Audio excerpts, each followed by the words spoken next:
Okay sir, আমরা শুরু করতে পারি। স্যার আপনি ইন্ট্রোডাকশন দিয়ে শুরু করলেন নাকি? তুমি রেকর্ডিংটা অফ করে আবার নতুন করে অন করো, কারণ হলো নাহলে আবার এডিট করতে হবে তোমাকে। Okay sir.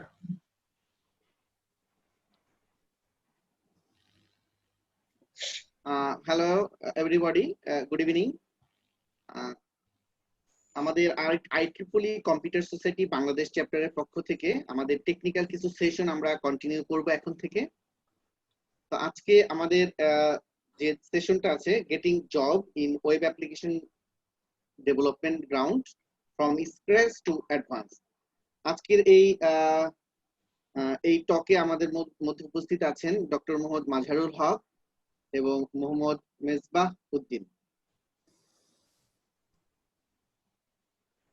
তো আমি শুরুতেই আমাদের যেটা বলছি, আমাদের IEEE কম্পিউটার সোসাইটি বাংলাদেশে বিভিন্ন সময়ে বিভিন্ন টেকনিক্যাল এবং একাডেমিক বিভিন্ন টকের আয়োজন করছে। তারই কন্টিনিউশনে আজকে আমরা ইন্ডাস্ট্রিয়াল যে উইংটা আছে, সেই ইন্ডাস্ট্রিয়াল উইং এর মাধ্যমে আমরা ইন্ডাস্ট্রির পার্সনদের যে রিকোয়ারমেন্ট সেই বিষয়টি আলোচনা করব। তো আমাদের প্রথমেই আমাদের যে স্পিকার হিসেবে আছেন doctor Mohammad Majharul Haque, assistant system analyst, deputy director, Bangladesh bank. Dr. Mohammad Majharul Haq currently working as an assistant system analyst, deputy director in the Central Bank of Bangladesh. Moreover, he has an engagement in research works, IT consultant, and teaching as a visiting faculty. By this time, he is also involved with the Department of Computer Science and Engineering, University of Dhaka. Currently, he is working with projects like natural language processing and deep learning. He has been mainly interested in the fields of ICT consultancy and mathematical analysis. He has 10 publications in international journal and conferences and have 12 plus years experience in research works, teaching, large-scale software development, database, and IT consultancy. Now, I would like to request Dr. Mohammad Mazharul Haq to present his talk. I think it will be very much helpful for young professionals, young ICT graduates who wanna get job in web application. I would like to now welcome Dr. Mohammad Mazharul Haq. Thank you, Mr. Tarek. So, Mr. Shamim, I would like to share my screen. Yes, you can share your screen now.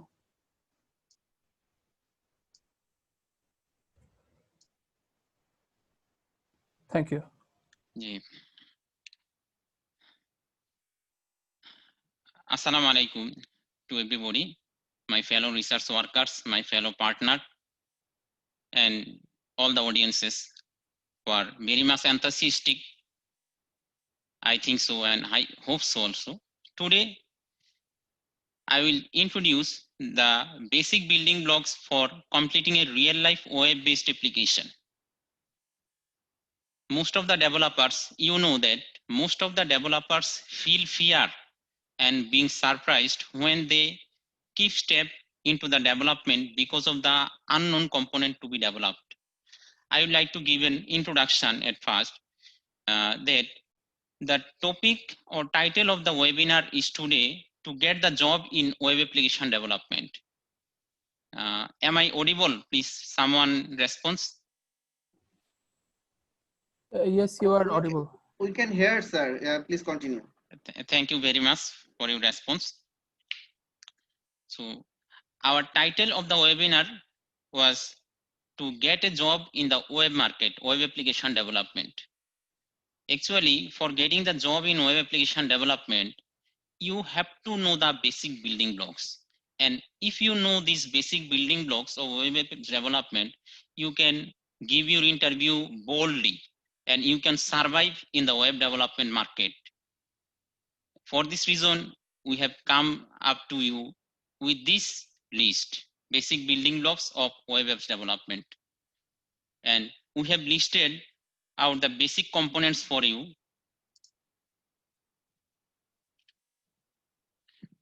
We have listed out the basic component for you to overcome the challenge for our on our more than 10 years of professional experience in national and international projects. So I think we can begin in depth.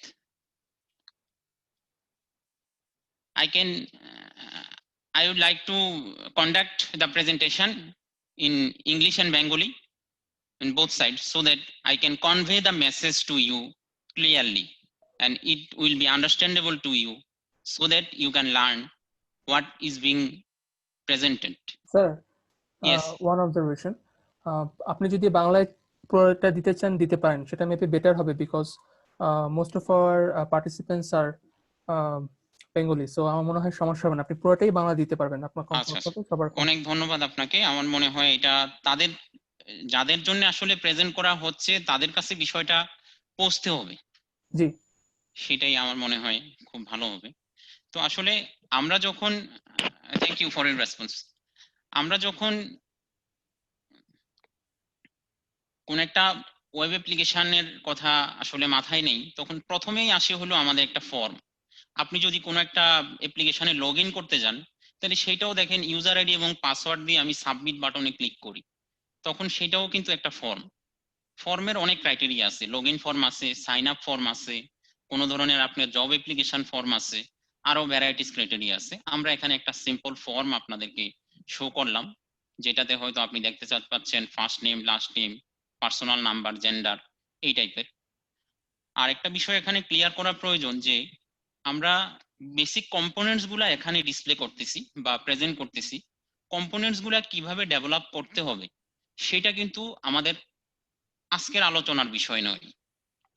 Component গুলাই এখানে প্রধান। এই component গুলা কিভাবে আপনারা implementation করবেন সেটার জন্য প্রতিটা পেজের নিচে ইমপ্লিমেন্টেশন লিংক দেওয়া আছে, ডিপেন্ডেবল টিউটোরিয়াল সহ, যাতে আপনি প্রেজেন্টেশনের পরেও এই টিউটোরিয়াল লিংকে ঢুকে আপনি যাতে দেখতে পারেন যে কিভাবে কোনটা কাজ করতেছে এবং আমাকে কিভাবে সেটা ডেভেলপ করতে হবে।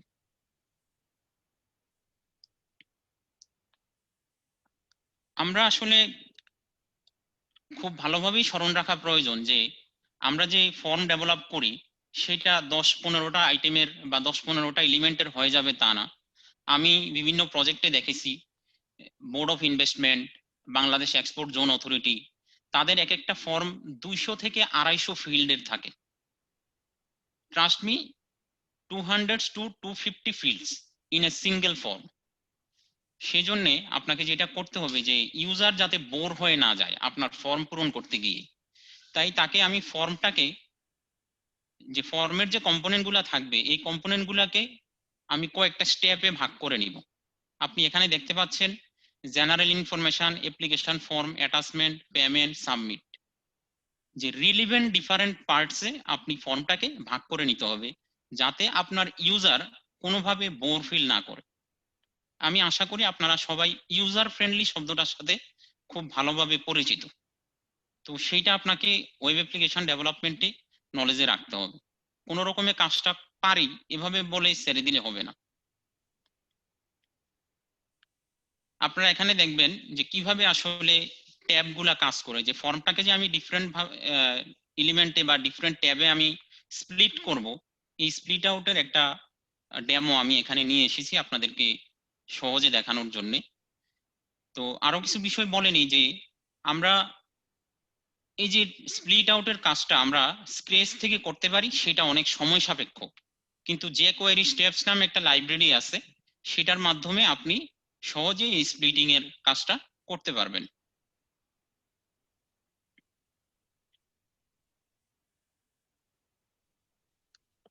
আর এর মাঝখানে যদি কারো কোনো কোয়েরি থাকে আপনারা প্লিজ নোট ডাউন করে রাখেন, আমাদের সেশন শেষে আমরা অবশ্যই এগুলা রেসপন্স করার চেষ্টা করব। এর মাঝে একটা খুব গুরুত্বপূর্ণ কম্পোনেন্ট রিলেটেড সিলেক্ট।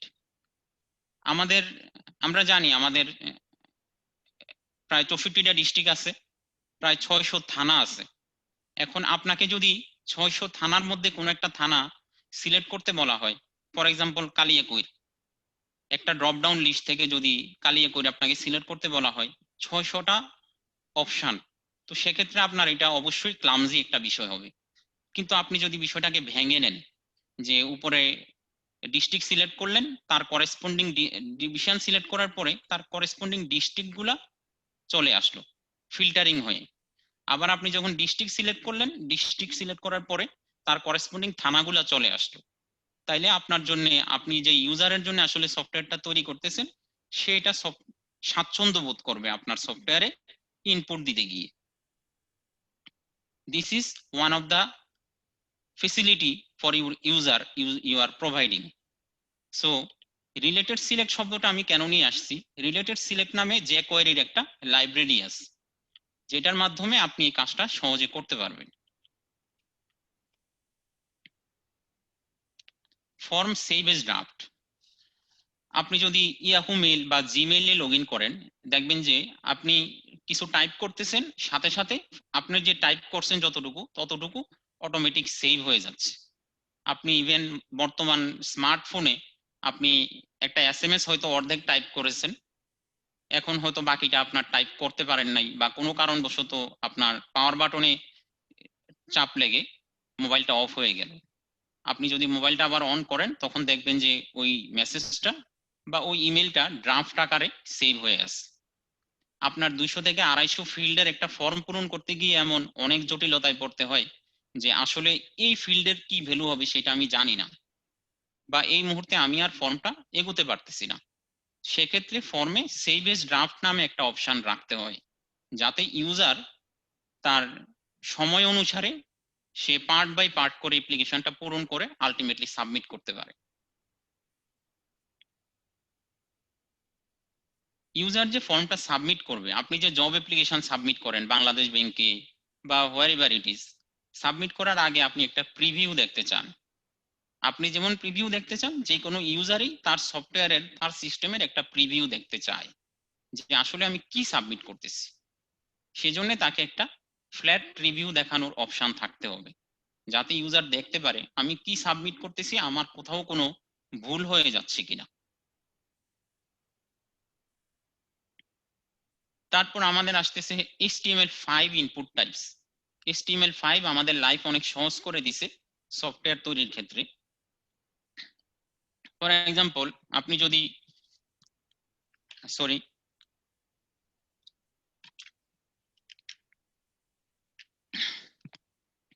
আপনি যদি ইমেল ভেরিফিকেশনের কথা মাথায় নেন, ইমেলের ভিতরে আমার একটা @সাইন থাকতে হবে, সাইনের আগে একটা পার্ট থাকবে, পরে আরেকটা পার্ট থাকবে, তারপরে ডট দিয়ে সামথিং কিছু লেখা থাকবে। এই ইমেল ভেরিফিকেশন আপনি জাভাস্ক্রিপ্টের মাধ্যমে করতে পারেন, যে কোয়েরির মাধ্যমে করতে পারেন। আর HTML5 আপনার জন্য নিয়ে আসছে ইনপুট টাইপ ইমেল। শুধু এতটুকু লিখলে আপনার এটাকে ইমেল হিসাবে সে ট্রিট করে নিবে এবং ভেরিফাই করে নিবে যে আইটেমটাতে শুধুমাত্র email address, verified email address দেওয়া হয়েছে কিনা।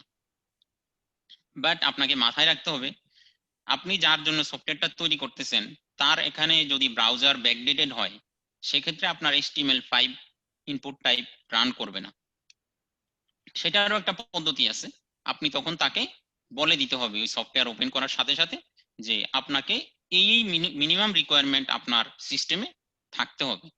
যেমন আমরা যদি গুগল প্লে স্টোর থেকেও মাঝে মধ্যে অ্যাপ্লিকেশন ডাউনলোড করি, তখন কিন্তু আমরা দেখি যে ওইটা আমাকে বলতেছে যে আপনার এই রিকোয়ারমেন্ট আপনার ডিভাইসে আছে কিনা। So this is the standard procedure.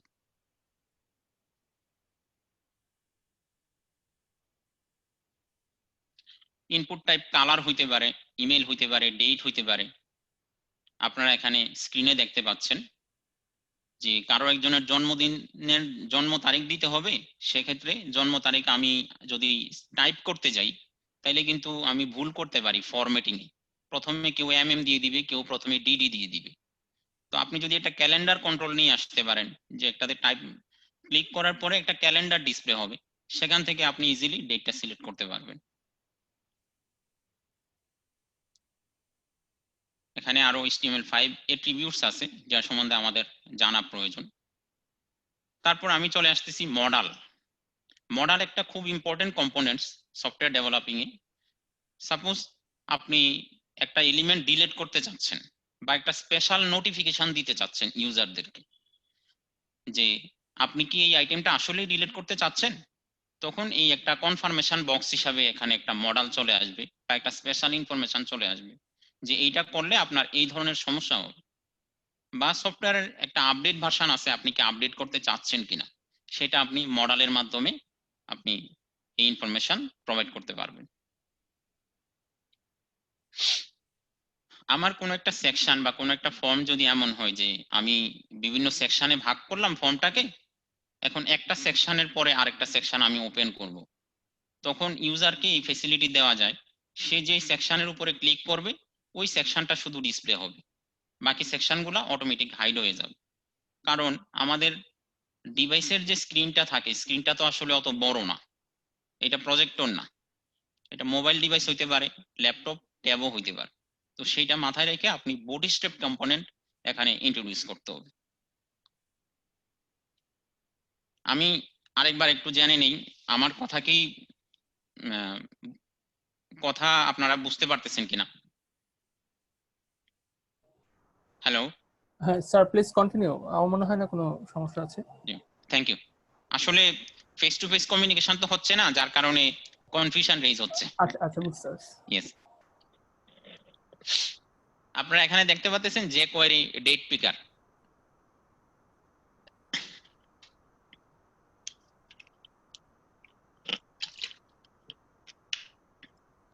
দেখেন এই ক্যালেন্ডারটা দেওয়ার কারণে আপনি কোন মাসের কোন ডেট সিলেক্ট করবেন সেটা সহজে আপনি ড্রাগ এন্ড ড্রপের মাধ্যমে বিভিন্ন ডেটে গিয়ে আপনি সিলেক্ট করতে পারতেছেন। অটো কমপ্লিট, এটা জাভাস্ক্রিপ্টের বা যে কোয়েরির একটা ফিচার। ফর এক্সাম্পল আপনি বাংলাদেশ বা বাংলাদেশ লিখবেন, মনে করেন আপনি যদি বি টাইপ করার পর বি দিয়ে যে কান্ট্রিগুলো আছে, ভুটান, ব্রাজিল, বাংলাদেশ, এগুলো চলে আসবে অটোমেটিক, সেখান থেকে আপনি কোন একটা সিলেক্ট করতে পারবেন।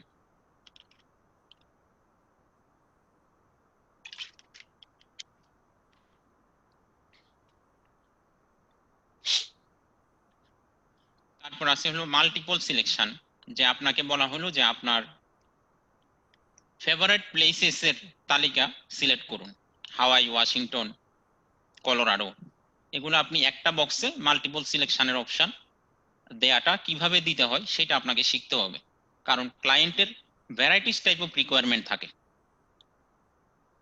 আমি আপনি যেভাবে পারবো, যেভাবে বুঝবো সেভাবেই কিন্তু ক্লায়েন্টের চাহিদা না, আমি শিখতে হবে ওইটা যেটা নাকি ক্লায়েন্টের চাহিদা সার্ভ করা যায়। কন্ডিশনাল ফিল্ড, যেমন আপনি যদি বিকাশে পেমেন্ট করেন, কোন একটা পেমেন্টের অপশন আছে এখানে, আপনি চাইলেন আপনি বিকাশে পেমেন্ট করবেন, তাইলে আপনি বিকাশ সিলেক্ট করলে বিকাশের ইনফরমেশন গুলো আপনার কাছে চাইবে। আপনি ক্যাশ সিলেক্ট করলেন, তাইলে ক্যাশের যে ইনফরমেশন সেটা আপনার কাছে চাইবে। এই টাইপের কিছু বিষয় কন্ডিশনালি কোনো ফিল্ডকে হাইড করতে হয়, কন্ডিশনালকে কোনো ফিল্ডকে ডিসপ্লে করতে হয়, সেটা আমাকে জানতে হবে।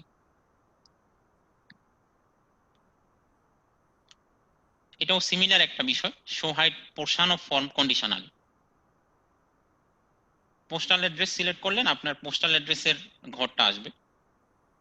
আপনি যদি ইমেল সিলেক্ট করেন তাহলে ইমেল অ্যাড্রেসের যে কিভাবে আপনি দিবেন সেটার ইনপুট টাইপ, ইনপুট বক্স আসবে। আমরা আরো কিছু ফেসিলিটি সফটওয়্যারে চাই অ্যাজ এ ক্লায়েন্ট হিসেবে, যে আমি কিছু ফিল্ড আমি টাইপ করব আর কিছু ফিল্ড সফটওয়্যারে অটোমেটিক ক্যালকুলেশন হয়ে যাবে। আপনি আমাকে বিশ্বাস করেন আর নাই করেন, যে বিভিন্ন হাই অফিসিয়াল যারা একেবারে টপ মোস্ট যারা আছে, তারা মনে করে যে একটা ক্লিকেই যেন আমার সব হিসাব আমি পেয়ে যাই, একটা ক্লিকেই যেন আমার সমস্ত কিছু ক্যালকুলেশন হয়ে যায়, মানে তাদের চিন্তা ভাবনাটা থাকে অতটা হাই লেভেল। কিন্তু আমরা আসলে যারা প্রোগ্রামিং বা ডেভেলপিং এ কাজ করি তারা জানি যে বিষয়গুলো আসলে অত সহজ না, কিন্তু ইউজারকে ওই ফেসিলিটি দিতে হয়। সেজন্য আপনাকে ব্যাক এন্ড ওইভাবে কোড লিখতে হবে, যেমন লোকাল কারেন্সি আমি 12 লিখলাম, ফরেন কারেন্সি 85 লিখলাম, টোটাল 97 ক্যালকুলেশন হয়ে গেছে, এবং নিচে গ্র্যান্ড টোটাল অটোমেটিক ক্যালকুলেশন হচ্ছে, আপনি দেখতে পাচ্ছেন। অ্যাজাক্স বিষয়টা একটু জটিল, তারপরও এখানে বলতে হয় যেটা আপনি কিছুক্ষণ আগে দেখে এসেছেন, যে আমি ডিভিশন সিলেক্ট করার পর তার করেসপন্ডিং ডিস্ট্রিক্ট গুলা অটোমেটিক চলে এসেছে, পেজ রিফ্রেশ করতে হয় নাই। সেই টেকনোলজিটার নাম হলো এখানে অ্যাজাক্স, এসিনক্রোনাস জাভাস্ক্রিপ্ট 10xml। এটা লিংক থেকে একটু দেখে নেবেন প্লিজ, এটার আসলে আলোচনা অনেক দীর্ঘ করতে হবে আমাদের। আপনি যখন একটা অ্যাপ্লিকেশন সাবমিট করেন, এতদিন তো আমরা হার্ড কপি অ্যাপ্লিকেশন সাবমিট করতাম বেশিরভাগ সময়, তখন অ্যাপ্লিকেশনের সাথে অ্যাটাচমেন্ট আকারে আমার বিভিন্ন সার্টিফিকেট গুলা দিতে হইতো, তারপর আমার বার্থ সার্টিফিকেট, চেয়ারম্যান সার্টিফিকেট, আরো অন্যান্য কিছু দেওয়ার প্রয়োজন থাকতে পারে বা আমরা দিতাম। এখন অনলাইনে চলে আসাতে এই সার্টিফিকেট গুলা আমাদের ঠিকই দিতে হয়, কিন্তু সেটা অ্যাপ্লিকেশনের সাথে অ্যাটাচমেন্ট আকারে দিতে হয়, অনলাইন অ্যাটাচমেন্ট। এক একটা অ্যাটাচমেন্টের সাইজ 1 MB 2 MB এরকম হতেই পারে বা আরো বেশি হতে পারে।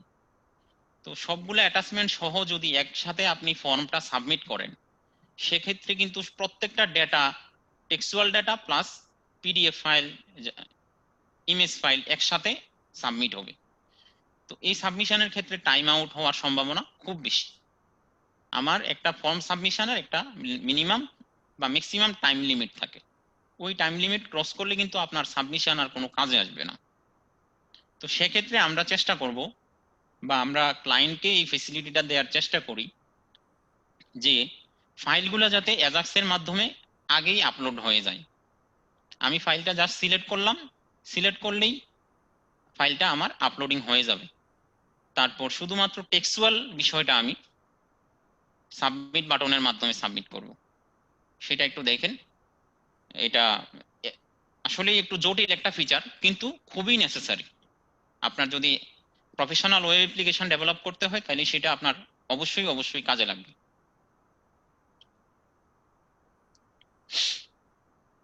অনলাইনে স্পেশাল কিছু রিমার্কস লেখার ফেসিলিটি দিতে হয়। আমরা যে একটা জিমেল লিখি, জিমেলের যে টেক্সট এডিটর যেটা, সেটা তো আপনার কিছু ফরম্যাটিং এর অপশন থাকে, ফন্ট ছোট বড় করার অপশন থাকে। তো সেই রকম অপশন কিন্তু আমাদের সফটওয়্যারে অনেকে চাইতে পারে যে না, আমি আমার সফটওয়্যার থেকে ইমেল পাঠাবো, আমাকে ওই টাইপের একটা ইমেল বক্স আপনি দিবেন যাতে আমি ফরম্যাটেড টেক্সট লিখতে পারি। Not a similar, not an easy input type box. এটা টেক্সট এডিটর টাইনি এমসি দিয়ে যদি আপনি সার্চ দেন অথবা আমাদের নিচে যে লিংক দেওয়া আছে সেটাতে যদি আপনি দেখেন, তাহলে সেটা আপনি ইজিলি পেয়ে যাবেন এবং এটা খুবই সহজে সফটওয়্যারে ইনকর্পোরেটেড করা যায়। ক্যাপচা আপনার সফটওয়্যারে সিকিউরিটি এনশিওর করার জন্য, যে ব্রুট ফোর্স অ্যাটাক যাতে না হয় সেটা এনশিওর করার জন্য আপনাকে ক্যাপচা জানতে হবে, যে I am not a robot, it's human being. সেটা গুগলের একটা লাইব্রেরি আছে, আপনারা এটা একটু ইমপ্লিমেন্ট করলে সেটা আপনি সিকিউরিটি এনশিওর করতে পারবেন। মাঝে মধ্যে ইউজারদেরকে ফেসিলিটেট করার জন্য কিছু স্পেশাল আইকন ইন্ট্রোডিউস করতে হয়।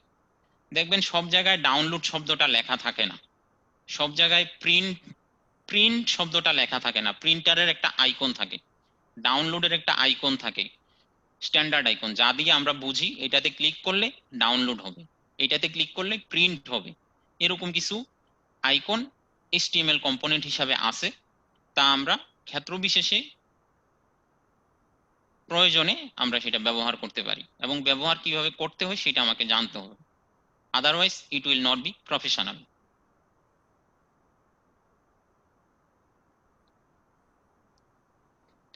আমি যে অ্যাপ্লিকেশনটা সাবমিট করলাম ওই অ্যাপ্লিকেশনটা আমি PDF আকারে ডাউনলোড করার আমার এক্সপেকটেশন থাকতে পারে। আপনারা আবারও খেয়াল করেন যে আমি একটা জব অ্যাপ্লিকেশন সাবমিট করলাম, আমি আসলে কি সাবমিট করলাম সেটা আমি ডাউনলোড করে আমার কাছে রেখে দিতে চাই। আমি ভাইবা বোর্ডে অথবা আমার যখন প্রয়োজন হয় আমি সেটা নিয়ে তাদের সামনে হাজির হব যে আমি এই অ্যাপ্লিকেশন আপনার কাছে সাবমিট করেছিলাম। তাতে আসলে ডাউনলোড একটা বাটন দিয়ে দিলে তো আর ডাউনলোড হবে না, ব্যাকএন্ডে আমার কিছু কাজ করতে হবে। সেটা আপনারা যারা PHP তে কাজ করেন, ডোম PDF বা MPDF নামে লাইব্রেরি আছে, সেটার মাধ্যমে সাবমিটেড ইনফরমেশন গুলাকে PDF এ তৈরি করে একটা ডাউনলোড লিঙ্ক বসাই দিতে হবে।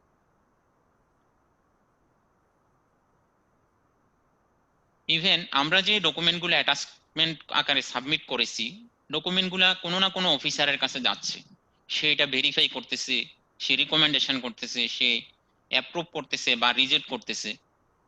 আমি যদি শুধু ভেরিফিকেশনটাও ধরি, ভেরিফিকেশনের সময় আপনি কি অ্যাটাচমেন্ট করেছেন, কোন কোন ফাইল অ্যাটাচ করেছেন, সেটা তাকে ভিউ করার ফেসিলিটি দিতে হবে।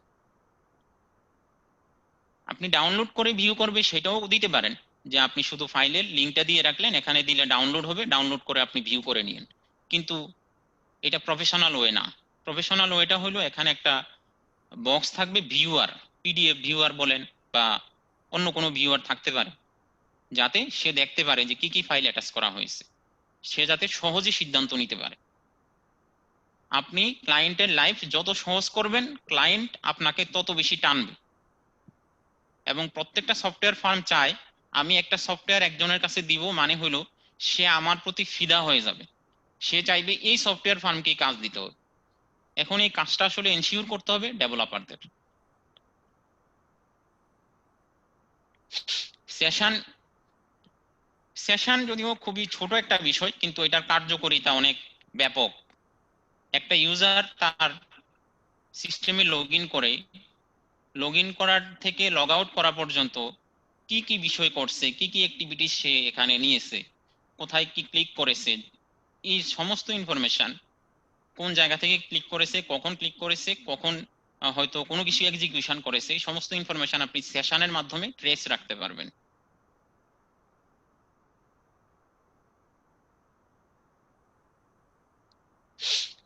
ডাটাবেস সেটা ওয়েব অ্যাপ্লিকেশনের প্রাণ বলা যেতে পারে। আপনার যত সমস্ত submitted data, user management, audit, সবগুলো আসলে ডাটাবেজে সেট থাকে। তা আমরা পিএইচপি তে যারা কাজ করি তাদের জন্য মাইএসকিউএল খুবই খুবই দরকারি। আমরা এখানে একটা লিংক আছে নিচ থেকে 2 নাম্বার যে লিংকটা mysqltutorial.org, সেটা থেকে আপনি মাইএসকিউএল এর বেসিক কনসেপ্টগুলো একটু দেখে নেবেন please. Select, insert, update, delete, শুধু এতটুকু জানলে আপনি বেসিক সফটওয়্যার ডেভেলপমেন্ট করতে পারবেন।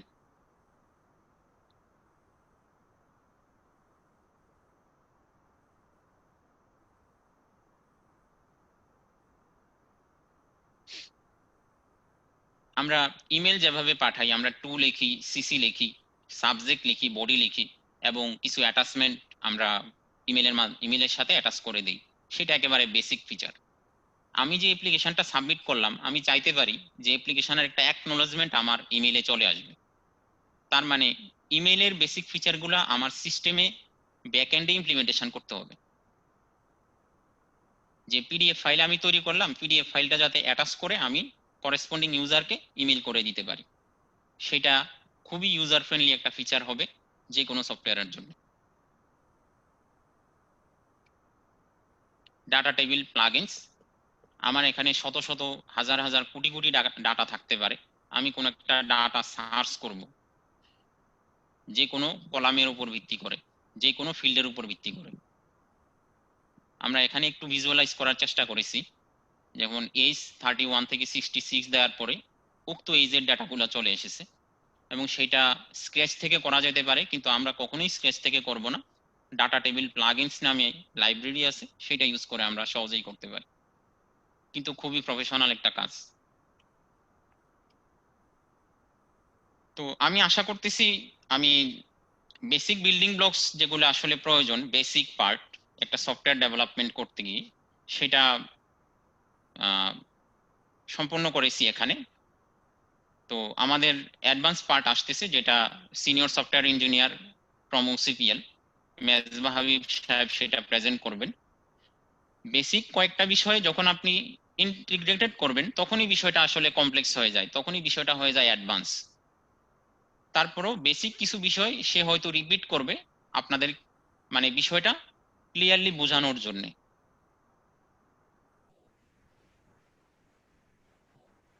ওকে স্যার, তাহলে থ্যাংক ইউ। নেক্সট স্পিকার আমরা ইন্ট্রোডিউস করতে পারি।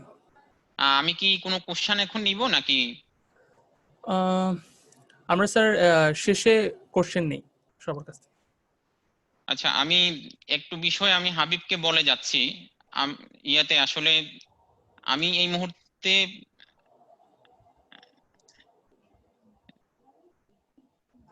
রিজিউম শেয়ার না পার্টিসিপেন্ট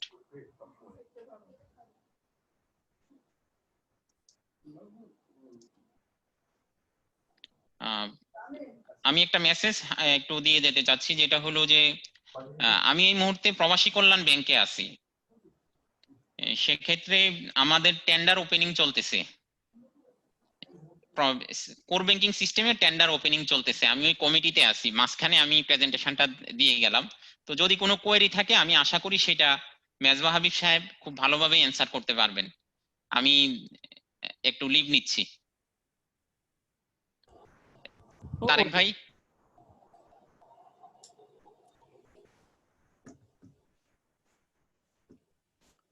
জি স্যার শামীম মেবি, সাহেব আমার কথা শুনতেছেন? হ্যাঁ হ্যাঁ জি জি, স্যার মেবি আনঅ্যাভেলেবল আছেন। আচ্ছা আচ্ছা ওকে স্যার, আমি আপনার ইস্যুটা ধরতে পারছি, সমস্যা নেই। আমরা তাহলে নেক্সট স্পিকারকে ইন্ট্রোডিউস করি। আচ্ছা, অনেক ধন্যবাদ আপনাকে। জি জি, জি অবশ্যই, থ্যাংক ইউ। হ্যাঁ, আসসালামু আলাইকুম। ওয়ালাইকুম আসসালাম।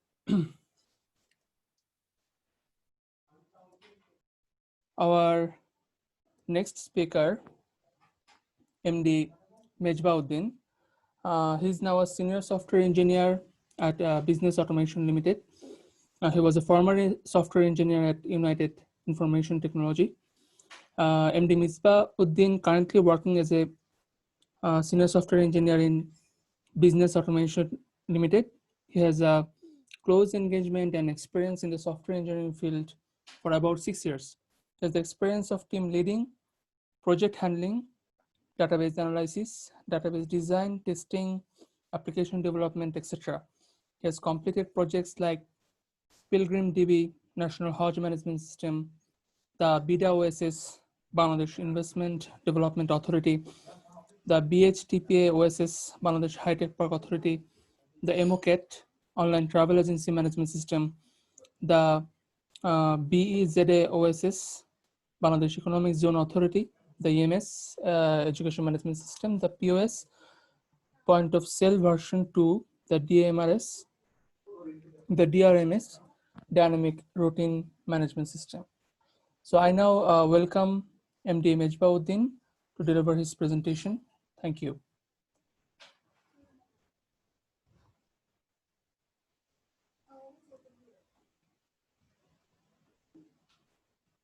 Hello.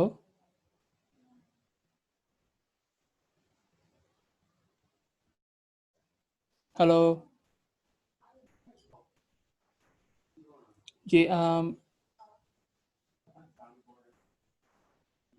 Mejbauddin, are you present here?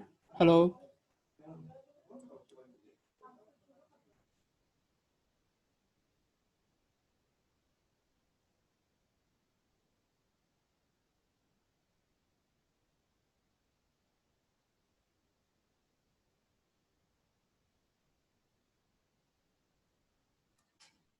Hello, MD Mejbauddin.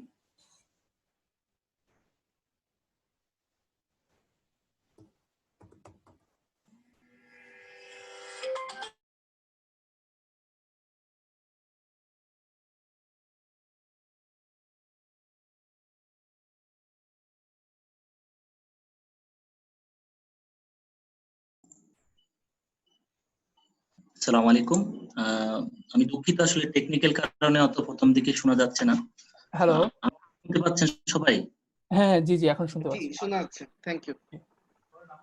আপনি স্ক্রিন শেয়ার করে শুরু করতে পারেন।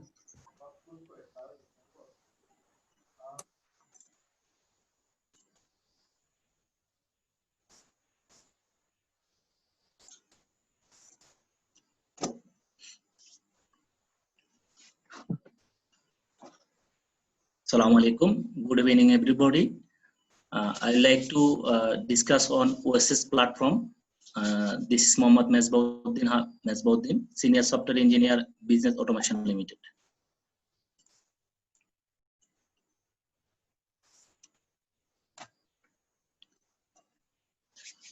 আসলে আজকে এই প্রেজেন্টেশনের উপর আমি যেটা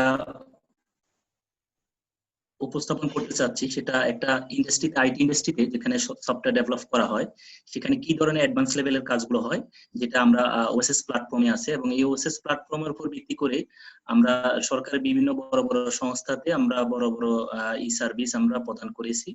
সেটার আলোকে আসলে আমি কিছু শেয়ার করতে চাচ্ছি, যেটা আসলে একটা বড় ফার্মে কি ধরনের কাজ হয় এবং সেখানে কি কি বিষয়ের উপর আমাদের এক্সপেরিয়েন্স দরকার যে আমরা যদি জব পেতে চাই। তো আজকের আলোচ্য বিষয় হচ্ছে যে আমাদের ওএসএস প্ল্যাটফর্মের বিবরণ, এখানে উল্লেখযোগ্য ফিচার কি কি আছে, ওএসএস প্ল্যাটফর্মের উদ্দেশ্য এবং সুবিধাসমূহ, ইনসাইট বা কেন্দ্রীয় পর্যবেক্ষণ ড্যাশবোর্ড, ওএসএস প্ল্যাটফর্মের ক্লায়েন্টস এবং বিজনেস অটোমেশনের বর্তমান অবস্থা। ওএসএস প্ল্যাটফর্ম হচ্ছে ওয়ান স্টপ সার্ভিস প্ল্যাটফর্ম, যার মাধ্যমে সরকারি বেসরকারি প্রতিষ্ঠানের সকল প্রকারের সেবা সহজে প্রদান করা যায়। এখানে একজন এন্ড ইউজার বা অ্যাপ্লিকেন্ট কিভাবে সহজে তার সেবাটি নিতে পারবে, একইভাবে অ্যাপ্রুভাল অথরিটি কিভাবে স্বল্প সময়ে এবং সহজে সেবাটি প্রদান করতে পারবে, সেটি হচ্ছে ওএসএস প্ল্যাটফর্মের উদ্দেশ্য। এটি ব্যবহারের মাধ্যমে একজন সেবা গ্রহণকারী বা প্রদানকারী ঘরে বসেই সহজে সেবাটি প্রদান করতে অথবা গ্রহণ করতে পারবে।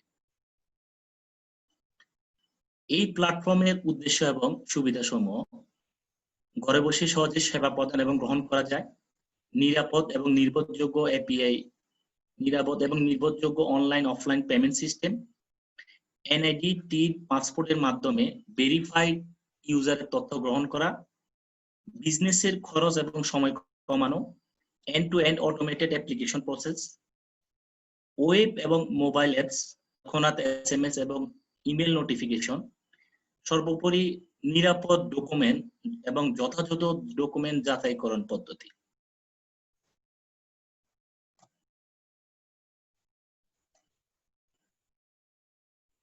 শুরুতেই আমি লগইন নিয়ে আলোচনা করতে চাচ্ছি। যে কোনো সিস্টেমে আসলে একটা লগইন থাকে। নরমালি আমরা লগইন করতে অভ্যস্ত যে আমার একটা ইমেল থাকবে এবং পাসওয়ার্ড থাকবে, বা আমার একটা আইডি থাকবে, আইডির এগেইনস্টে একটা পাসওয়ার্ড থাকবে, যেটা দিয়ে আমি সিস্টেমে লগইন করব এবং আমার অ্যাক্টিভিটি গুলো আমি পরিচালনা করব। এই বিষয়টা আমরা সবাই কাজ, যারা আমরা যখন একাডেমিক লেভেল থেকে আমরা যখন কাজ শিখেছি, তখন আমরা ওই বিষয়টা শিখেছি। আসলে ইউজার শুধুমাত্র এক একটা আইডি বা পাসওয়ার্ডে লগইন করতে অভ্যস্ত নয়। ইউজার চায় বিভিন্ন মিডিয়ার মাধ্যমে লগইন করতে, বিভিন্ন অ্যাপ্লিকেশনের মাধ্যমে লগইন করতে। লাইক আমার একটা অ্যাপ্লিকেশন আছে, এই অ্যাপ্লিকেশনের যে অথেন্টিকেশন সিস্টেম হয়তোবা ইউজার সেটা ট্রাস্ট করতে চাচ্ছে না, হয়তোবা আমাকে ট্রাস্ট করলে আমার থেকেও গুগলকে সে ট্রাস্ট করে বেশি, যার কারণে সে গুগলের জিমেইল লগইন এর মাধ্যমে লগইন করতে চায়। অথবা কোনো জায়গায় দেখা যাচ্ছে যে একটা ইমেল পাসওয়ার্ড তাকে মনে রাখা কষ্টকর, যার কারণে সে ফেসবুকের মাধ্যমে লগইন করে আসে। এই যাবতীয় বিভিন্ন লগইন আপনারা দেখেছেন, যার কারণে আপনাকে শুধুমাত্র ইউজার আইডি আর পাসওয়ার্ড লগইন দিয়ে হবে না, ইউজারকে একাধিক লগইন সিস্টেম আপনাকে প্রোভাইড করতে হবে। তো এখানে 4টা লগইন নিয়ে আলোচনা করা হয়েছে। সাধারণ লগইন, যেটা আমরা নরমালি ইউজার ইমেল এবং পাসওয়ার্ডের মাধ্যমে করে থাকি। গুগল লগইন, গুগলের মাধ্যমে আমরা কানেকশন করে আমরা ওদের যে ক্লায়েন্ট আইডি, সিক্রেট আইডির মাধ্যমে আমরা লগইন করব। তারপর ওএসএসপি আইডি লগইন এবং ওটিপি লগইন। ওটিপি লগইনটা আপনারা জানেন ওয়ান টাইম পাসওয়ার্ড, এটা ইনস্ট্যান্ট আপনাকে একটা পাসওয়ার্ড দেবে, সেটা অনুযায়ী আপনি এখানে ওএসএসপি আইডি নিয়ে আমি একটু বলতে চাচ্ছি। আমাদের ওএসএস প্ল্যাটফর্মের উপর যতগুলো প্রজেক্ট ডেভেলপ হয়েছে, অ্যাপ্লিকেশন, সকল প্রজেক্টে যাতে সিঙ্গেল আইডেন্টি দিয়ে লগইন করতে পারে, এই জন্য আমাদের এই সেন্ট্রালাইজ অ্যাক্টিভ ডিরেক্টরি আমরা তৈরি করেছি, যেটার মাধ্যমে আমাদের ওএসএস প্ল্যাটফর্মের উপর তৈরিকৃত সকল প্রজেক্টের একটা সিঙ্গেল আইডেন্টি দিয়ে ইউজার লগইন করতে পারবে। বর্তমানে আমরা সবাই হোম অফিস করতেছি, সবাই আসলে বাসা থেকে কাজ করে। মানুষ এখন আর ব্যাংকে যেতে চায় না, মানুষ এখন আর অফিসে যাওয়া অনেকাংশ সমস্যা, যার কারণে ঘরে বসে সেই সকল সেবা প্রদান করতে পারে, সেটাই সে চায়। সেই আলোকে দেখা যাচ্ছে প্রত্যেকটা কার্যক্রমে আপনাকে পেমেন্ট করতে হয়। আপনি ই কমার্সে আপনি সেল করবেন, ই কমার্সে আপনি কিছু শপিং করবেন, ওইখানে আপনাকে অনলাইনে পেমেন্ট করতে হবে। আপনি গভর্নমেন্টের একটা অনুমোদন সেন্টারের থেকে কিছু অনুমতি নিতে চাচ্ছেন, সেখানে হয়তো বা কিছু ফি প্রদান করতে হবে, সেটাও আপনাকে করতে হবে। এটার আলোকে দেখা যাচ্ছে যে সকল প্রকার প্রজেক্টে কম বেশি আপনাকে পেমেন্ট করতে হয়, এবং পেমেন্টের জন্য আপনাকে অবশ্যই অনলাইন গেটওয়ে ব্যবহার করতে হয়। আমরা ওএসএস প্ল্যাটফর্মে 2টা গেটওয়ে ব্যবহার করেছি, একটা এসএসএল কমার্সের আর একটা সোনালী পেমেন্ট গেটওয়ে। এই 2টা গেটওয়ের মাধ্যমে আমরা সকল প্রকার মোবাইল ব্যাংকিং লাইক বিকাশ, রকেট, শিওর ক্যাশ এবং আমার ডেবিট কার্ড, ক্রেডিট কার্ড, আমার ডিবিবিএল যে অনলাইন পেমেন্ট আছে সেটা সহ সকল প্রকার পেমেন্ট পদ্ধতিতে আমরা এই আমাদের প্রজেক্টে বা আমাদের ওএসএস প্ল্যাটফর্মে টাকা প্রদান করা সম্ভব। এবং এটা আমরা সাকসেসফুলি করেছি। আমাদের যেটা সর্বশেষ বিডার রেকর্ড, সেখানে প্রায় 6,000 পার মান্থ ট্রানজাকশন করতেছে আমাদের এই প্ল্যাটফর্ম ব্যবহার করে শুধুমাত্র একটা অ্যাপ্লিকেশন। একইভাবে বেজা, আমাদের হাইটেক পার্ক সহ অন্যান্য প্রজেক্টেও সিমিলারলি চলতেছে।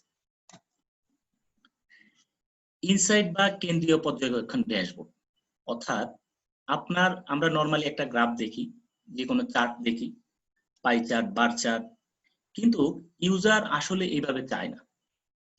ইউজারের ক্ষেত্রে আপনাকে একটা গ্রাফ করলেই হবে না, আপনাকে একটা গ্রাফের ভিতরে আপনি ড্রিল ডাউন করে যাতে আপনি একাধিক সুবিধা দিতে পারেন সেই বিষয়টা লাগে। লাইক আপনি একটা গ্রাফ দেখাচ্ছে ডিস্ট্রিক্ট ওয়াইজ, যে বাংলাদেশের 64টি ডিস্ট্রিক্টে এতজন জনসংখ্যা আছে। আপনি এবার ওই ডিস্ট্রিক্টের ভিতর একটা ডিস্ট্রিক্টে আপনি ক্লিক করলেন, লাইক আপনি ঢাকা দিক ক্লিক করলেন, ক্লিকের সাথে সাথে সেকেন্ড গ্রাফে আপনাকে ঢাকার ভিতর যতগুলো জোন আছে জোন অনুযায়ী আরেকটা রিপোর্ট দেখালো। অর্থাৎ এইভাবে লেয়ার হায়ারার্কি হয়ে একটা করে আপনাকে এইভাবে দেখানো, যেটা মাল্টিপল ড্রিল ডাউনের সুবিধাটা দিতে হয়। এবং বিভিন্ন ক্রাইটেরিয়া দেখা যাচ্ছে যে আপনার রিপোর্টটা ডাইনামিক করতে হয়। আমাদের এই জন্য আছে আমাদের ইনসাইট বা কেন্দ্রীয় পর্যবেক্ষণ ড্যাশবোর্ড, যেটা ওএসএস প্ল্যাটফর্মে আমরা তৈরি করেছি। এবং এখানে সহজে যে কোনো রিপোর্ট আপনি কোনো প্রকার কোডিং ছাড়া, কোনো প্রকার কিছু ছাড়া আপনাকে পরিবর্তন করা সম্ভব শুধুমাত্র অ্যাডমিনিস্ট্রেটর দ্বারা। তো এই ধরনের সুবিধা চায়, যেটা ডেভেলপমেন্ট ছাড়াও ইউজার বা সিস্টেম অ্যাডমিনিস্ট্রেটর চাইলে সহজে যাতে একটা রিপোর্ট প্রদান করা যায় বা একটা গ্রাফ দেখানো যায়, এই ধরনের সুবিধা বা অ্যাক্টিভ ইনঅ্যাক্টিভ করা যায়। ব্লকচেন প্রক্রিয়া আপনারা সবাই জানেন, আমাদের ওএসএস প্ল্যাটফর্মে ব্লকচেন প্রক্রিয়া ব্যবহার করা হয়েছে, যার মাধ্যমে সর্বাধিক গুরুত্বপূর্ণ এবং বিভিন্ন প্রকার ডাটা টেম্পারিং হয়েছে কিনা সেটা ভেরিফাই করা যায়। এটার বিষয় আপনারা ব্লকচেনের বিষয় জানেন, তারপর আমি একটু বলি। সেটা হচ্ছে আপনি একটা কিছু আবেদন অথবা কিছু ডাটা এই অবস্থাতে একজন অফিসার থেকে আরেকজনের কাছে পাঠাইলেন, বা একই ইউজারের কাছ থেকে আরেক ইউজারের কাছে পাঠাইলেন, পাঠানোর মাঝে কোনো প্রকার টেম্পারিং হয়েছে কিনা এবং আপনি যেই ডাটাটা পাঠিয়েছেন সেই ডাটা পরবর্তী স্টেপ পর্যন্ত পৌঁছেছে কিনা, এই বিষয় আপনার ভেরিফাই করার জন্য আমরা ব্লকচেন ব্যবহার করেছি। একইভাবে আমাদের সকল পেমেন্ট এবং অ্যাপ্লিকেশন প্রসেসিং এর ক্ষেত্রে আমরা ব্লকচেন ব্যবহার করেছি। তো ব্লকচেন টার্মটা অনেক বড়, এটা নিয়ে অনেক অ্যানালাইসিস হচ্ছে, তো আপনারা এটা দেখে নেবেন। তবে আমরা এটা ব্যবহার করে আমাদের এই প্ল্যাটফর্মটা আমরা সাজিয়েছি এবং সেটা সম্পূর্ণ সিকিউরিটির কারণে। Dynamic report engine, top management, একটা প্রতিষ্ঠানের টপ ম্যানেজমেন্ট শুধুমাত্র রিপোর্টটা দেখতে চায়। সে দেখতে চায় তার প্রতিষ্ঠানের অবস্থাটা কি, তার প্রতিষ্ঠানে আজকে কি পরিমাণ ট্রানজাকশন হয়েছে, কতটা আবেদন প্রসেস হয়েছে, কি পরিমাণ ইউজারের এঙ্গেজমেন্ট হয়েছে, এই ধরনের বিষয়গুলো। তার চাওয়াটা কখনো হয়ে যায় আমার আজকে 1 তারিখ থেকে 15 তারিখ, 15 তারিখ থেকে 18 তারিখ, আমার এই রেঞ্জের ভিতরে আমার শুধুমাত্র মেল কজন, ফিমেল কজন। সময় সময় এটা খুবই ফ্রিকোয়েন্টলি এটা পরিবর্তন হতে চলে, যার কারণে এটার জন্য কোডিং ডেভেলপ করে ইউজারকে ফ্যাসিলিটেট করা এটা খুবই টাফ। যার কারণে আমাদের একটা ইঞ্জিন আছে, ডাইনামিক রিপোর্ট ইঞ্জিন। এটার মাধ্যমে একজন অ্যাডমিনিস্ট্রেটর কোয়ারি লিখে যে কোনো ধরনের রিপোর্ট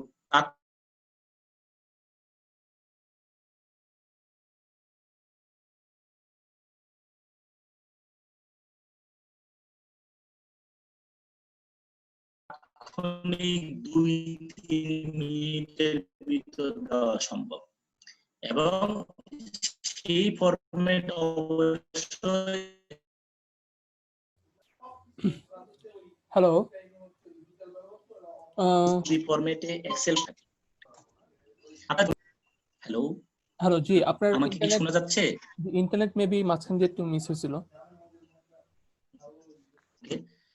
আমরা এখন আপনারা জানেন যে বর্তমানে ইউজারের তথ্যগুলো আসলে ভেরিফাই করা হয় বেশিরভাগই, এবং আপনি যখন বিভিন্ন সাইটে বিভিন্ন কিছুতে যান, আপনার যে এনআইডি জাতীয় পরিচয়পত্র দেন, আপনার তথ্যটা ভ্যালিড কিনা, আপনি যে পাসপোর্টটা দিচ্ছেন সেটা আপনি ভ্যালিড ইউজার কিনা, ভ্যালিড পাসপোর্ট কিনা, এবং আপনি যে 3 তথ্য দিচ্ছেন সেটাও ভ্যালিড কিনা। আমাদের ওএসএস এর যখন ইউজারের ডাটাগুলো আমরা প্রবেশ করাই, তখন অবশ্যই তাকে এই ভ্যালিড কোনো না কোনো তথ্য দিয়ে আমরা এটা প্রবেশ করাই। সেক্ষেত্রে আমরা সরাসরি ইলেকশন কমিশন সার্ভারের সাথে আমরা কানেক্ট করে আমরা ইউজারের তথ্যগুলো ভেরিফাই করে নিই। একইভাবে আমাদের সর্বশেষ আমরা হজ প্রজেক্টে আমরা পাসপোর্টের অফিস থেকে আমরা পাসপোর্টের ডাটাগুলো ভেরিফাই করে নিয়ে আসি। একইভাবে এনআরবি অর্থাৎ আমি যেটা বোঝাতে চাচ্ছি এখানে একজন অ্যাডভান্স লেভেলে কাজ করতে হলে আপনাকে অন্য প্রতিষ্ঠানের, অন্য অর্গানাইজেশন, অন্য সিস্টেমের সাথে আপনাকে কানেক্ট করে, কানেক্টিভিটি করে ডাটা আদান প্রদানের এই বিষয়টা আপনাকে করতে সক্ষম হতে হবে। কারণ বর্তমানে সেন্ট্রালাইজ ওএসএস থেকে আপনাকে বিভিন্ন স্টেক হোল্ডারের সাথে কানেক্ট করে আপনাকে সহজে এক তার প্রান্ত থেকে একাধিক সেবা প্রদান করা যায়। প্রমোশনাল নোটিফিকেশন বা স্টোর কিউ, এটা হচ্ছে এক ধরনের এআই এর মতো, যে আপনার ইউজারকে আপনি কিছু সাজেস্ট করবেন, এখন এই ইউজারের কি প্রয়োজন। গুগল বিভিন্ন সময় বিভিন্ন ধরনের করে থাকে, তো আমাদের ওএসএস প্ল্যাটফর্মে আমরা বিভিন্ন ধরনের প্রমোশনাল মেসেজ আমরা দিয়ে থাকি, অর্থাৎ একজন ইউজারের এই পর্যায়ে কি করণীয়, কি করতে হবে, তার কি কি পেন্ডিং বিষয় অ্যাক্টিভিটি রয়েছে আমাদের প্ল্যাটফর্মে, সেই বিষয়ে তাদেরকে আমরা নোটিফিকেশন রাখি এবং প্রত্যেকটা নোটিফিকেশনে আমাদের স্টোর কিউতে থাকে। কিউআর কোড, বারকোড জেনারেটর, এটা একটা আমাদের সেন্ট্রালাইজ একটি ডকুমেন্ট ভেরিফিকেশন সিস্টেম, অর্থাৎ অ্যাপ্রুভাল ডকুমেন্ট যাতে কেউ এডিট করে বা জালিয়াতি করতে না পারে সেজন্য আমাদের আছে সেন্ট্রালাইজ ডকুমেন্ট ভেরিফিকেশন সিস্টেম। এখানে কিউআর কোড, বারকোড ভেরিফিকেশনের মাধ্যমে জানা যাবে যে ডকুমেন্টটি আসল নাকি নকল। সর্বশেষ আমাদের একটা, আমি এক্সাম্পল দিই, আমাদের বিডা ওএসএস এ রেমিটেন্স অ্যাপ্রুভালের একটা বড় অ্যামাউন্টের একটা আবেদন, যেটা ছোট অ্যামাউন্ট হিসেবে অনুমোদন দিয়েছে অথরিটি, সরকারের যে বিডা অথরিটি, ওই ডকুমেন্টটা এডিট করে সেই ডকুমেন্টের অ্যামাউন্টটাকে বড় করে অন্য এক অথরিটির কাছে জমা দিয়েছে, সেটা আরেকটা অনুমোদনের জন্য। তো ওই আমাদের এই ডকুমেন্টটা ভেরিফাই করার জন্য আমরা কিউআর কোডের মাধ্যমে এমন একটা সিস্টেম বানিয়েছি যাতে আমাদের অনলাইনে সহজে এই বিষয়টা ভেরিফাই করা যায় এবং সর্বশেষ সেই ডকুমেন্টের যে জালিয়াতি করেছিল সেটা অতি সহজে এটা আমরা ডিটেক্ট করতে পেরেছি। তো এই ধরনের বিষয়টা, যে আপনি একটা আবেদন যখন প্রসেস করবে, লাইক আপনি একটা ট্রাভেল এজেন্সির জন্য সরকারের সংস্থাতেও আবেদন করেছেন, সেটা কখন অনুমোদন দিয়েছে, কি নামে দিয়েছে, কতদিন পর্যন্ত আপনার মেয়াদ আছে, কিসের শর্ত দিয়েছে, এই বিষয়গুলো আপনার একটা ডকুমেন্টে অথবা একটা সার্টিফিকেটে অথবা অ্যাপ্রুভাল লেটারে থাকে। এই লেটারটা অনেকেই এডিট করে অনেক জায়গায় জালিয়াতি করার চেষ্টা করে, যার কারণে আপনাকে এরকম একটা সেন্ট্রালাইজ ডকুমেন্ট অথবা ডকুমেন্ট যাতে জালিয়াতি করতে না পারে এই বিষয়টা খেয়াল রেখে এটার উপরে আপনাকে কাজ করতে হবে। এপিআই স্টেক হোল্ডার, যেটা কিছুক্ষণ আগে বলেছি, আপনাকে এক সিস্টেম থেকে আরেক সিস্টেমের সাথে কানেক্টিভিটি করতে হবে এবং সেটা যাতে ডাটা আদান প্রদানের ক্ষেত্রে খুব সিকিউরলি, যাতে 2 লেয়ার 3 লেয়ার হ্যান্ডশেকিং এর মাধ্যমে আপনাকে যাতে এটা করতে পারে সেই বিষয়টা আপনাকে খেয়াল রাখতে হবে। এনক্রিপশন ডিক্রিপশন টেকনিক, আমরা স্টুডেন্ট লাইফ থেকে আমরা শুনে আসতেছি, যারা কম্পিউটার সায়েন্সে পড়াশোনা করছেন, এনক্রিপশন ডিক্রিপশন। এনক্রিপশন ডিক্রিপশনের জন্য স্ট্যান্ডার্ড অনেকগুলো মেথড আছে, অনেকগুলো আপনার মেথড আছে, ওই মেথড গুলো আপনি ব্যবহার করে করতে পারেন। তবে যে বিষয়টা হচ্ছে, হ্যাকারের ক্ষেত্রে কিছুটা সুবিধা, আপনি যদি কমন কোনো প্ল্যাটফর্ম, কমন কোনো প্যাটার্ন আপনি ইউজ করেন, সে ট্রাই করলে হয়তো বা কষ্ট হবে, এক পর্যায়ে সে আপনার ওই এনক্রিপ্টেড ডাটাটাকে ভেঙে দেওয়ার অথবা এনক্রিপ্টেড ডাটাটা রিড করার সম্ভাবনা থাকে। যার কারণে আমরা ওএসএস প্ল্যাটফর্মে এনক্রিপশন ডিক্রিপশন যে কমন প্যাটার্ন গুলো আছে সেগুলোর সাথে আমরা নিজস্ব কিছু কাস্টমাইজ এনক্রিপশন টেকনিক অ্যাড করে আমরা মার্জ করে ইউজ করি, যাতে আমাদেরটা ওয়ার্ল্ডে ইউনিক হয়। এই বিষয়টা আমরা লক্ষ্য রেখে আমরা ওয়ার্ল্ড ওয়াইড যে স্ট্যান্ডার্ড আছে সেটার সাথে আমাদেরটাকে আমরা একটু কাস্টমাইজ করে ইউজ করি। তো আপনাকে অবশ্যই এনক্রিপশন ডিক্রিপশন সম্পর্কে জানতে হবে, সাথে সাথে কিভাবে এই এনক্রিপশন ডিক্রিপশনের সাথে আপনি কিছুটা নিজের টেকনিকটা অ্যাপ্লাই করবেন এই বিষয়ে জানতে হবে আপনার হাই সিকিউরিটির জন্য আপনার অ্যাপ্লিকেশনের। অ্যাপ্লিকেশন প্রসেস ম্যাপিং, আপনারা অনেক হয়তোবা জানতে পারেন যে অনেকগুলো অনুমোদন জন্য একটা আবেদন অনুমোদনের জন্য বিভিন্ন ডেস্কে বিভিন্ন জনের কাছে, ইউজারের কাছে আবেদনটা প্রসেস হয় এবং বিভিন্ন জনের কাছে যায়, এক পর্যায়ে এটা অ্যাপ্রুভ হয় বা রিজেক্ট হয়। তো এই প্রসেসিং সম্পর্কে আপনাকে জানতে হবে যে একটা ফাইল কিভাবে এক ডেস্ক থেকে আরেক ডেস্কে যায় এবং যাওয়ার ক্ষেত্রে কি কি কন্ডিশনে আসলে এটা ফরওয়ার্ড হয়। একটা আবেদন যখন একজন ইউজার থেকে বা একজন ডেস্ক ইউজার থেকে বা একজন অফিসার থেকে অন্য অফিসারের কাছে মুভ হয়, মুভ হওয়ার সময় কিছু ডকুমেন্ট এবং নোটস নিয়ে হয়, তো সেক্ষেত্রে কি নোটস দিয়েছিল, কি ডকুমেন্ট দিয়েছিল, সেটা যাতে কোনো প্রকার জালিয়াতি না হয় সেই বিষয়টার জন্য আপনাকে শ্যাডো ফাইল এবং অ্যাপ্লিকেশন প্রসেস হিস্ট্রি এই দুইটা টেকনিক ব্যবহার করতে হবে। এটার মাধ্যমে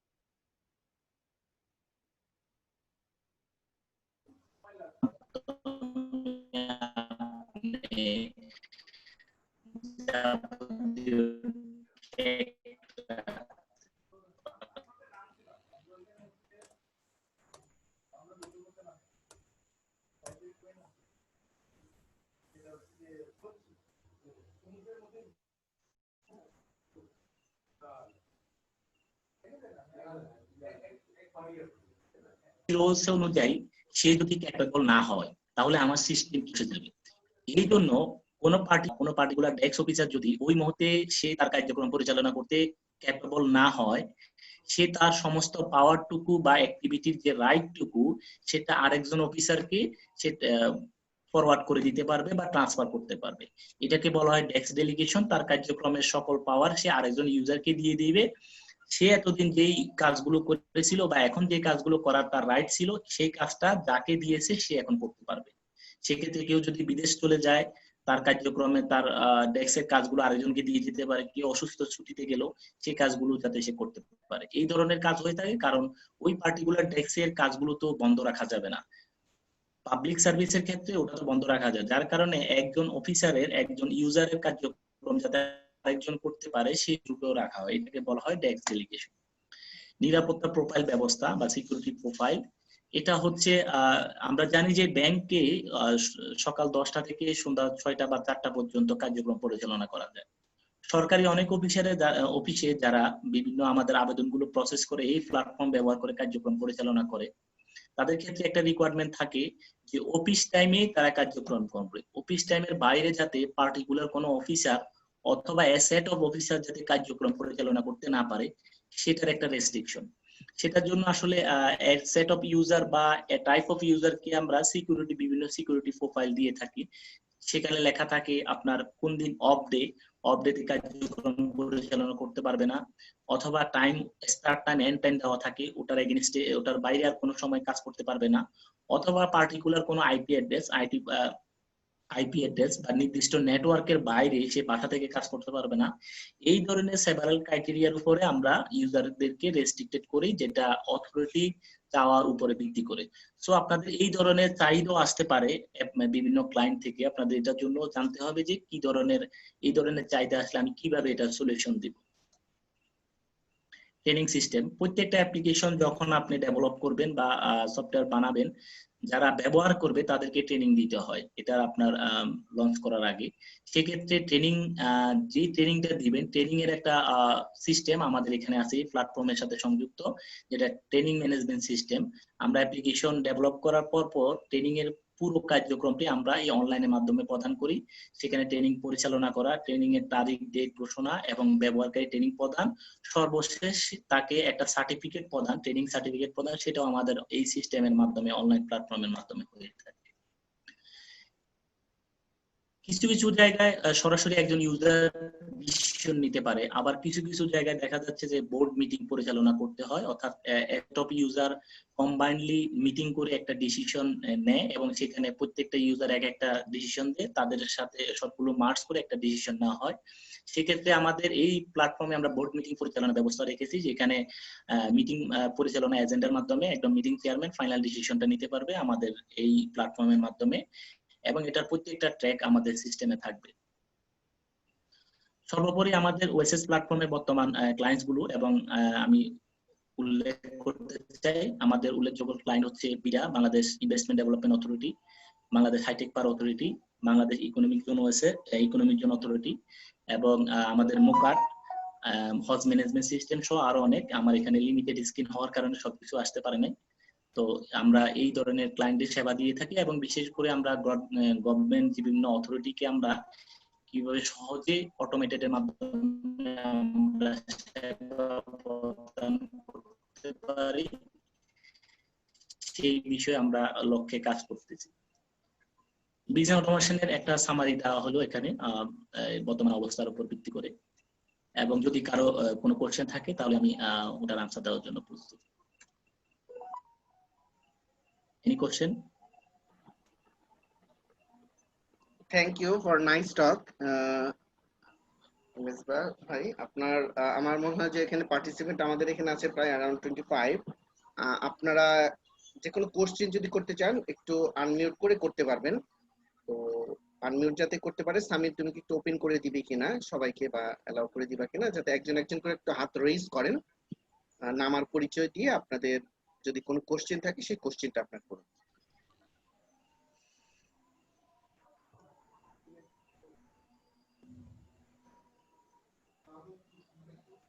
আচ্ছা, আমি যেহেতু এখানে আছি সেটা হলো, আচ্ছা ব্লক ভাই, আপনি ওই ব্লকের ব্যাপারটা যে বললেন সেই বিষয়টি আসলে কিভাবে এটি ইমপ্লিমেন্ট করেন, এটার ব্যাপারে কি একটু সংক্ষেপে কিছু বলবেন?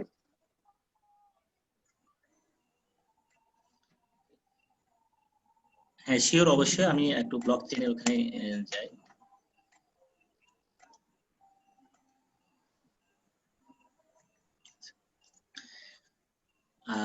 ব্লক চেনের মূলত কনসেপ্ট হচ্ছে আমার পার্টিকুলার মেশিন বা পার্টিকুলার আমার ডিভাইসে কিছু তথ্য আছে, এই তথ্যগুলো যাতে, আপনি এখানে দেখতেছেন অনেকগুলো নোট আছে, অনেকগুলো কম্পিউটার দেখা যাচ্ছে, অনেকগুলো কম্পিউটার সবগুলো কানেক্টেড একটা একটার সাথে। কোনোটা কম্পিউটার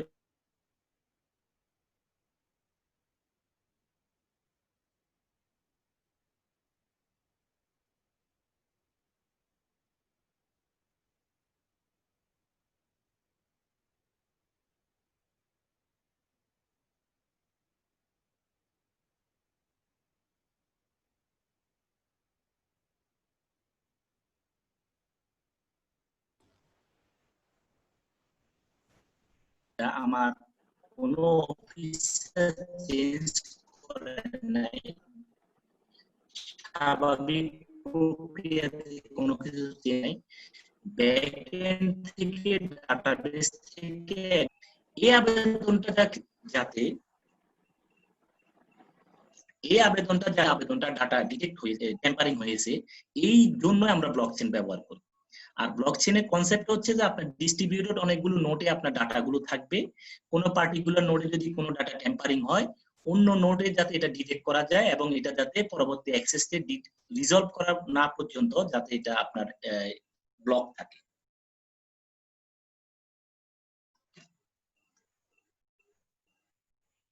থ্যাংক ইউ। আসলে ব্লকচেন টেকনোলজিটা নতুন আসছে, সুতরাং আসলে এই বিষয়গুলো আরো একটু স্টাডি করতে হবে। আরেকটা বিষয় হলো, কোশ্চেন ছিল, সেটা হলো আমাদের যে ব্যাংকগুলোতে যখন আপনারা ট্রানজাকশনের ইয়া করেন, তখন কি আপনার কোনো এপিআই কি পারচেজ করা লাগে, বা এটার জন্য কি কোনো পার্সেন্টেজ বা কমিশন